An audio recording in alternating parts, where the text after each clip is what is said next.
Glória a Deus. Amém.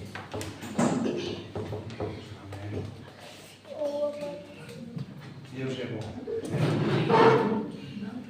Glória ao nome do Senhor.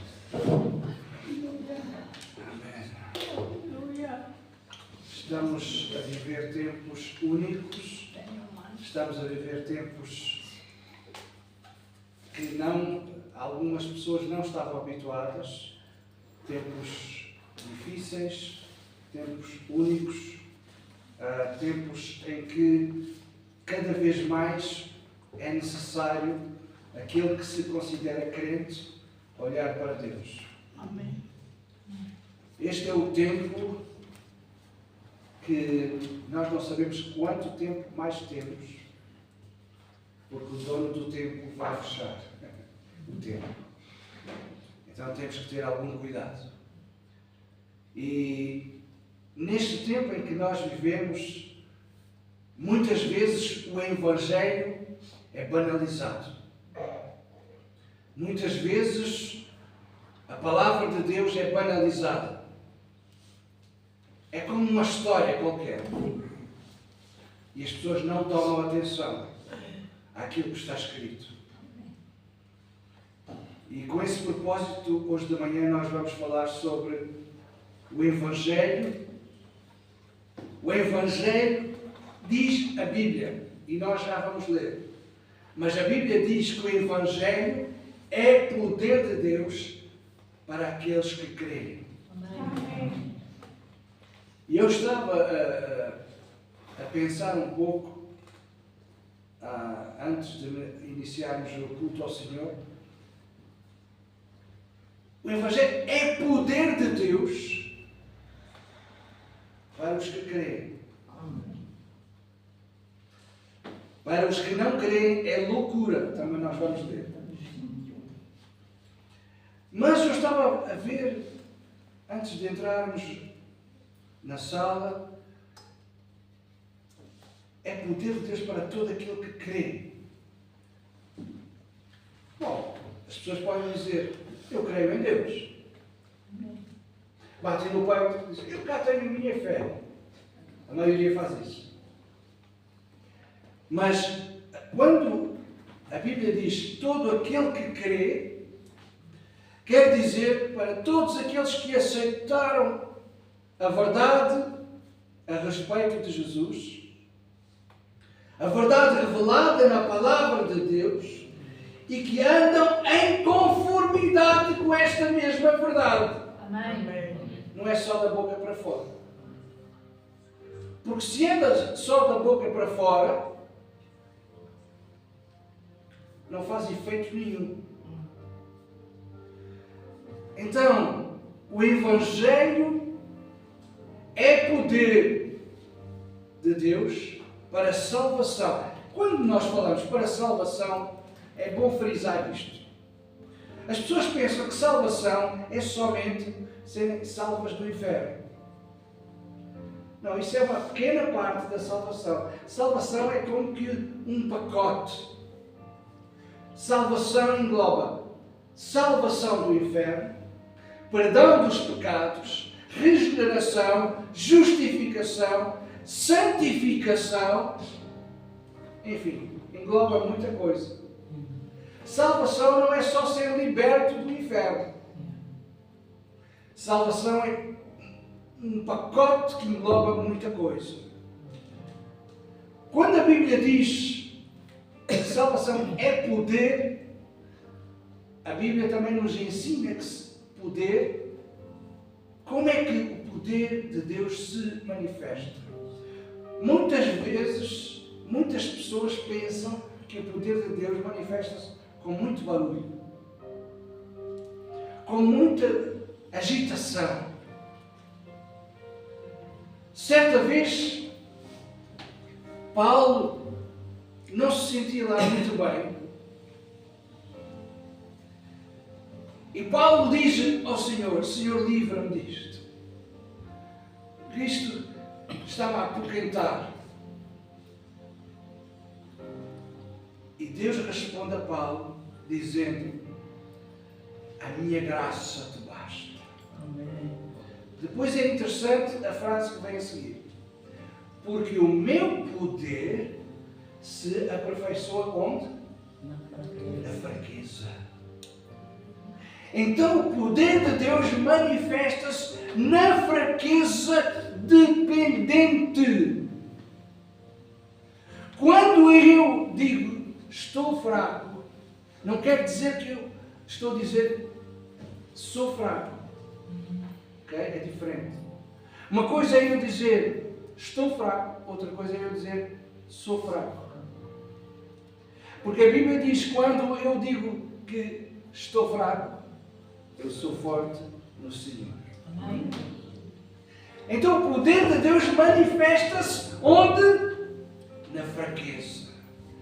A graça de Deus, o amor de Deus, o favor de Deus manifesta-se quando você e eu nos sentimos fracos. Não quer dizer que sejamos fracos. Sentimos-nos temporariamente fracos. Então, nesta manhã, o meu propósito é falar sobre a mensagem da cruz, que é poder de Deus para aqueles que creem. Poder de Deus para aqueles que creem. Amém. Então, muitas vezes, o problema não está em confiar em Deus. Muitas vezes o problema está em acreditar e confiar em promessas que não estão na Bíblia. Eu vou repetir. O problema não está em confiar em Deus. Eu digo, eu confio em Deus, cá tenho a minha fé. O problema está eu confiar e acreditar em promessas que Ele nunca fez e não está escrito. Tomem atenção. Eu vou dizer algumas coisas que vai abalar talvez alguns de nós. Jesus nunca prometeu ausência de medo. Ele não prometeu que o medo estaria ausente. Ele nunca prometeu ausência de dor ou vida sem sofrimento. Ele disse em João 16:33: estas coisas vos tenho dito para que tenhais paz em mim. No mundo tereis aflições. Olha o que Jesus está a dizer. No mundo tereis aflições, mas tende bom ânimo. Amém. Eu venci o mundo. Amém. Ele nunca prometeu que a vida seria fácil. Evangelho barato, era para ir ser pregado. Ele nunca prometeu que não haveria perdas e rejeições. Ele prometeu que estaria sempre presente conosco. Ele prometeu a vida eterna. Ele prometeu que estaria conosco. A vida que cada um de nós leva, a vida é repleta de desafios, de dificuldades, mas Deus nunca nos deixa sozinhos. Amém? Amém? Amém. Deus nos dá forças para nós continuarmos a caminhada. Para alguns, eu quero dizer que Jesus nunca prometeu aplausos nem aceitação social. Alguns pensam assim: ninguém me liga, ninguém passa as mãos por cima da minha cabeça, estou sozinho, ninguém me reconhece. Jesus também não prometeu aplausos nem aceitação social. Ele próprio experimentou isso. Ele nunca prometeu que seríamos compreendidos e nos tornaríamos pessoas populares. Amém? Amém. Os apóstolos, os discípulos, eles não permaneceram firmes porque dava tudo certo, sabiam? Porque nem tudo dava certo, sabia? Às vezes as coisas não davam tão certo assim. Mas eles permaneciam porque sabiam que aquilo que haviam encontrado era maior do que qualquer conforto momentâneo. Aquilo que nós encontramos, estou a falar agora para todos nós, é maior do que aquilo que nós passamos. Os discípulos, os apóstolos, eles não seguiam uma promessa de sucesso. Eles seguiam a verdade. Amém. Seguir a verdade é maior que seguir promessas de sucesso. Amém. Ele também nunca prometeu um caminho fácil, uma vida confortável. Desenganem-se, por favor, desenganem-se. Ele nunca prometeu um caminho fácil, uma vida confortável e agradável, mas ele prometeu sim, para aqueles que creem, uma vida com propósito. Amém. Ele também nunca prometeu respostas imediatas. Ele nunca prometeu facilidade, mas prometeu fidelidade. Amém. Porque ele era fiel a si mesmo. Glória. Ele deu-nos esse exemplo. Deus é fiel e nunca abandonou a sua própria palavra. Amém? Amém. Então qual é o critério do Evangelho que nós hoje estamos a falar? Primeiro, negar-se a si mesmo. Depois, tomar ou carregar cada dia a cruz. E só depois, seguir.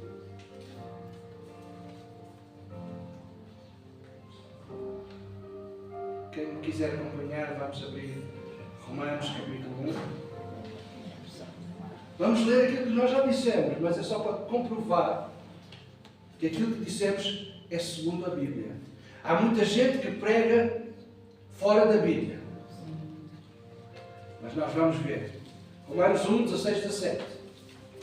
Paulo dizia à igreja em Roma: eu não me envergonho do Evangelho, eu não me envergonho das boas novas, porque é poder de Deus para a salvação de todo aquele que nele crê. Salvação para todo aquele que crê, para todo aquele que mantém a confiança em Deus. E continua dizendo primeiro do judeu e também do grego. Verso 17, visto que a justiça de Deus se revela no Evangelho de fé em fé, como está escrito, o justo viverá da fé. Então, o Evangelho é poder. O verdadeiro significado da cruz está dentro do Evangelho. Amém. Se nós não tivéssemos mais nenhuma mensagem para pregar, esta mensagem era suficiente. A cruz. Há por aí muitas ideias que desvalorizam o significado da cruz. Se nós saltarmos para 1 Coríntios 1,17, vamos saltar. Paulo escreveu a muitas igrejas, escreveu à igreja de Romanos, à igreja de Roma, aos romanos, e também escreveu aos gregos, aos coríntios. E diz porque não enviou Cristo para batizar, mas para pregar o Evangelho. Não com sabedoria de palavra, porque ele era um doutor da lei, ele tinha uma certa retórica, ele sabia o que dizia. Mas ele dizia, não com sabedoria de palavra, para que se anule a cruz de Cristo. Porque a sabedoria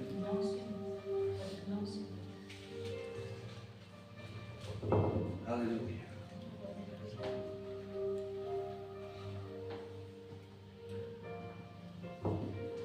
Não com sabedoria de palavra para que não se anule a cruz de Cristo. Verso 18, capítulo 1, 2 Coríntios, eu disse primeira, foi? É a segunda, perdão. Acho que eu que é primeiro. Se não for, vamos já ver. Então é a primeira. Amém. Obrigado por aqueles que estão atentos. 1 Coríntios 17, 18.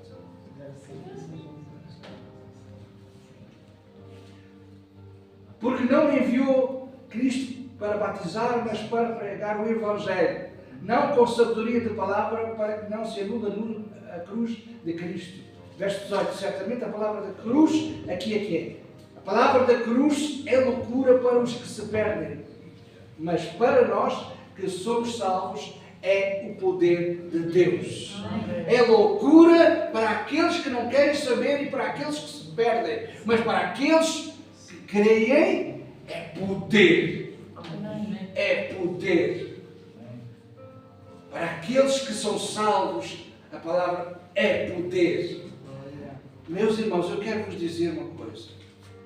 Há muitas coisas que nós, ao lermos a Bíblia, nós temos que, como nós estávamos a fazer, não é a primeira, é a segunda, não é a segunda, é a terceira. Nós temos que ir à procura dos significados. Porque ler só por ler, nós podemos ler o jornal. Se é que ainda há aqui alguém que lê o jornal. Há jornal digital, agora é o jornal digital. É o mais comum. Mas possivelmente ainda há pessoas que leem o jornal. Então nós temos que saber o significado das coisas. O que eu quero dizer com isto? Nós temos que manejar a palavra de Deus. A própria palavra de Deus diz que aquele que ministra deve saber manejar a palavra de Deus. Então a cruz, estamos a falar do Evangelho, estamos a falar da cruz, a essência do Evangelho, é símbolo mais importante do cristianismo em toda a história. Mas porquê? Vamos começar a pensar nisso. Primeiro porque representa o sacrifício de Jesus. Segundo a história, o sacrifício de Jesus foi feito numa cruz. Naquela época, numa cruz romana.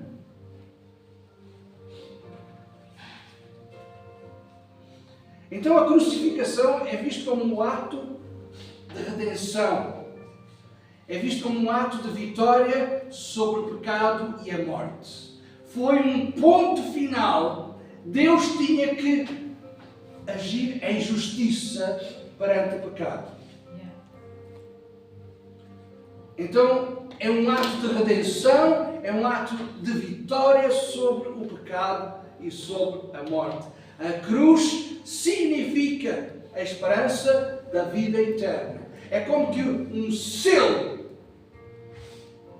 Quando Deus diz, está escrito em João, quando Deus diz a todos aqueles que receberem, porque outros tinham rejeitado, mas a todos aqueles que receberem, deu-lhes o direito, o poder de serem chamados filhos de Deus.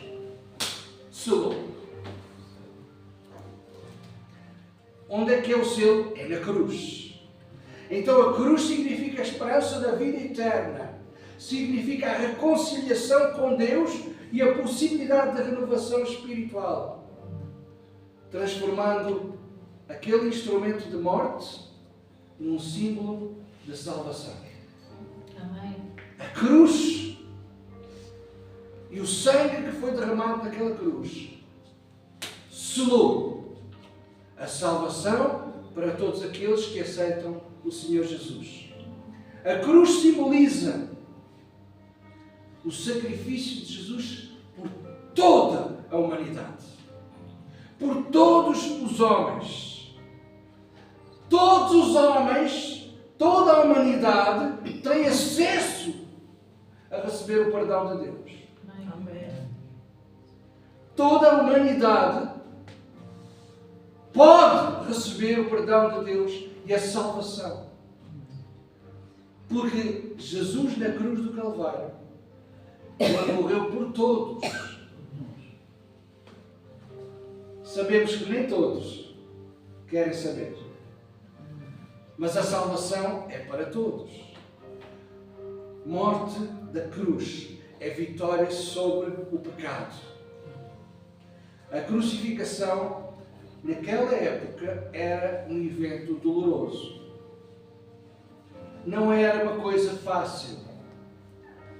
Imaginem, ainda hoje, em certos países do mundo, existe o ato da crucificação. Agora imaginem pessoas penduradas numa cruz durante horas. É um evento doloroso. Mas Jesus, e esta é a grande novidade, Jesus foi crucificado, sim. Derramou todo o seu sangue, sim. Morreu. Desceu à tumba. Mas não ficou lá.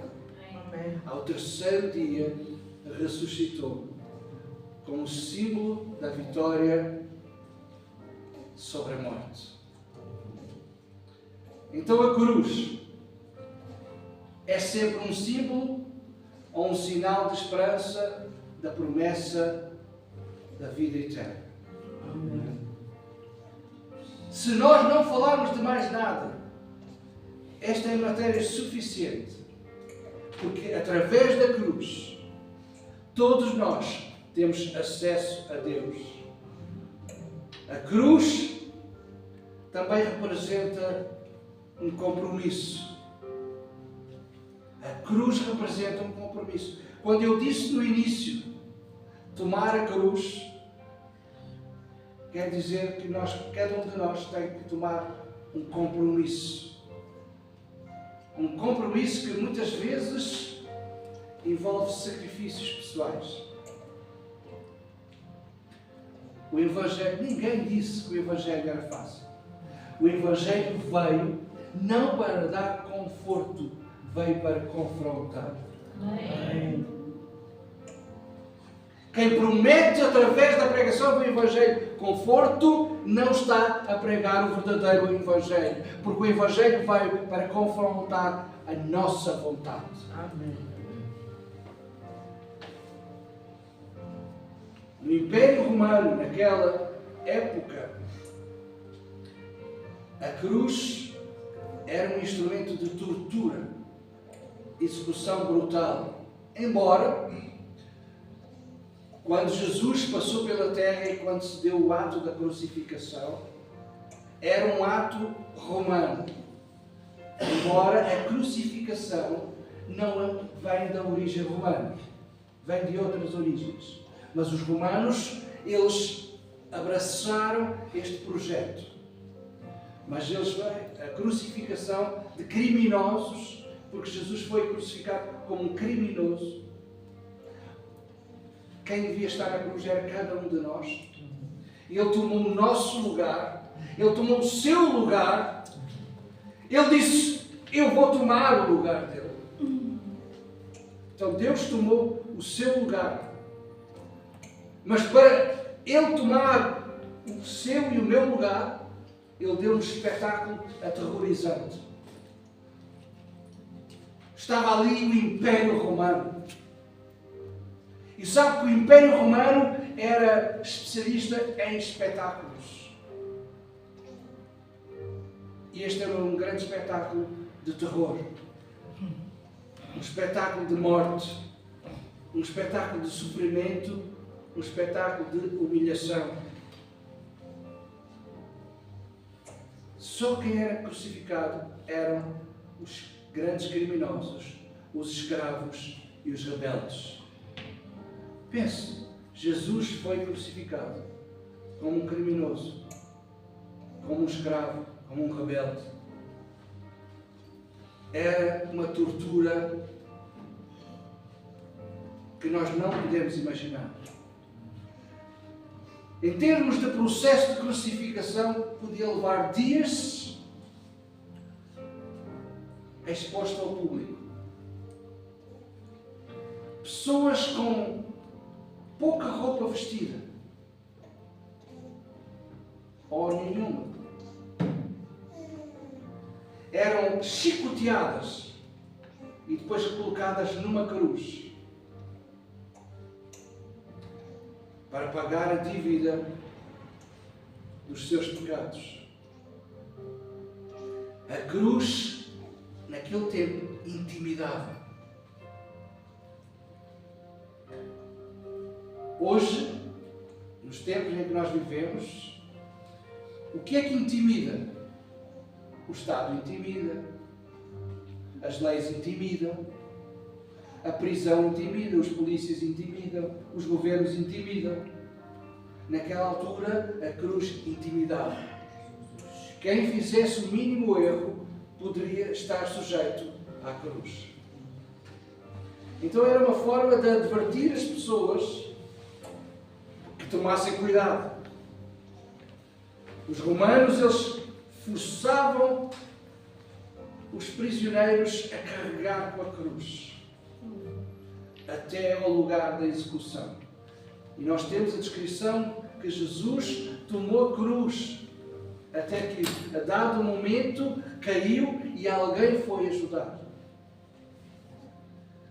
Então, a cruz não é uma coisa fácil. Muitos pregadores pregam a cruz como uma coisa fácil, mas não é. A cruz é renúncia. A cruz é vergonha. A cruz é condenação. A cruz leva à morte. A cruz é uma entrega. A cruz é um compromisso ou uma aliança. Como eu disse, é o selo da vitória da justiça de Deus. A cruz, sabe o que é? Quem sabe o que é que significa cruz? É assim, não é? Até que há pessoas que, em vez de fazerem assim, fazem assim. Não é? Pronto. Não vamos criticar. Cada um sabe de si e, como se costuma dizer, e Deus sabe de todos. Mas a cruz é o cruzamento da vontade de Deus com nós, homens. Com a vontade do homem.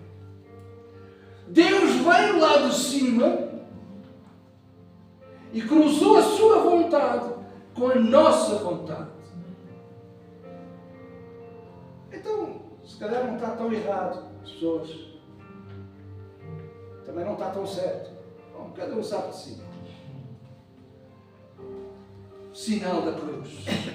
O sinal da cruz é o cruzamento da vontade de Deus com a vontade do homem. Deus cruza a sua vontade com a sua vontade e com a minha vontade. Amém. Amém. E este é o poder de Deus. Há muita gente que busca religião, faz promessas que a maioria nem cumpre. Mas sabe que não foi nós que escolhemos a Ele, foi Ele que nos escolheu a nós. Amém. Está escrito. Amém. Foi a sua vontade que veio tocar na nossa vontade. Amém. E este é realmente o significado da cruz. Amém. O Evangelho do Senhor Jesus Cristo é a intervenção da vontade de Deus com a minha vontade. Amém. Por isso, Jesus, quando estava a dar os primeiros passos no ensino aos seus discípulos, Ele ensina a oração. Pai nosso que estás nos céus, Deus Pai está nos céus, seja feita a tua vontade, aonde? Aqui, na terra, como ela é feita no céu. Então, a cruz, ela é o instrumento que vai cruzar a minha vontade, vai cruzar o meu raciocínio, vai cruzar aquilo que eu acho, para que eu possa perguntar ao Senhor, não o que eu acho, mas aquilo que tu achas. Amém. Amém? Amém. Quantos nesta manhã querem dizer ao Senhor, não o que eu acho, mas aquilo que tu achas? Amém.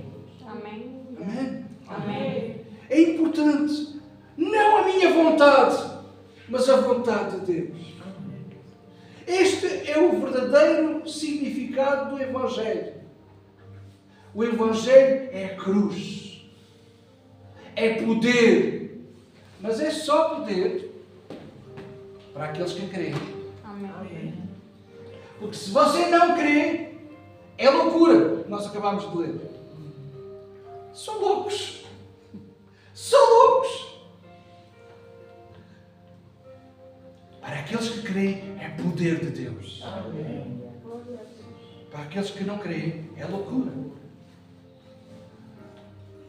Não é à toa que muitas dizem acerca dos cristãos que são ETs. São loucos. Só lhes falta uma antena.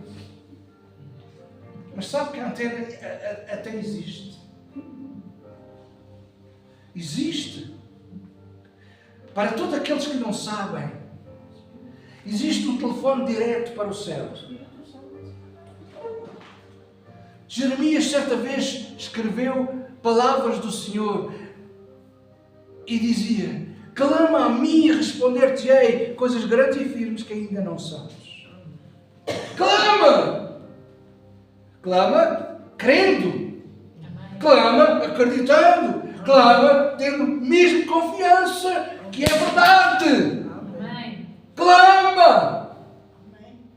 Amém? Amém. Agora a maioria diz assim, seja o que Deus quiser. Pronto. Está bom. Não. O próprio Deus diz, clama a mim. Clama a mim e responder-te-ei coisas grandes e firmes que ainda desconheces, que ainda não sabes. Mistérios de Deus. Quem quer saber dos mistérios de Deus tem que passar pela cruz. Tem que cruzar a sua vontade com a vontade de Deus. Tem que olhar para o Evangelho e pensar o que é que Jesus, Deus, a sua palavra, realmente me prometeu. Salvação, perdão e vida eterna. Mais nada. Vou repetir. Salvação, perdão e vida eterna. Não há evangelho barato. O evangelho não foi barato. Foi muito caro. A graça não é de graça. Ouviu a ponte? A graça não é de graça. Custou muito. Custou a vida de Jesus na cruz do Calvário. Amém? Amém. Então o favor de Deus derramado aos homens não foi de graça. Custou a sua vida.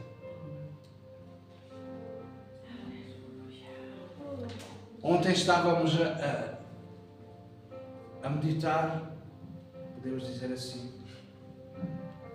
que a Bíblia diz lá em Hebreus, Jesus foi feito um pouco menor que os anjos, por um tempo, para que os anjos o pudessem servir. Porquê que ele estava homem um pouco menor do que os anjos? Porque Jesus tinha deixado toda a sua majestade. Jesus tinha deixado tudo o que era para se identificar integralmente conosco. Porque, imagine, o rei, a majestade, dificilmente se identifica com o humano. Então ele teve que despir-se. Não é? A Bíblia diz que não teve o sentimento de ser igual a Deus, embora fosse Deus. Identificou-se com cada um de nós. Isto é, a sua vontade veio e cruzou a nossa própria vontade. Para que nós pudéssemos alcançar o caminho da salvação. Amém? Amém.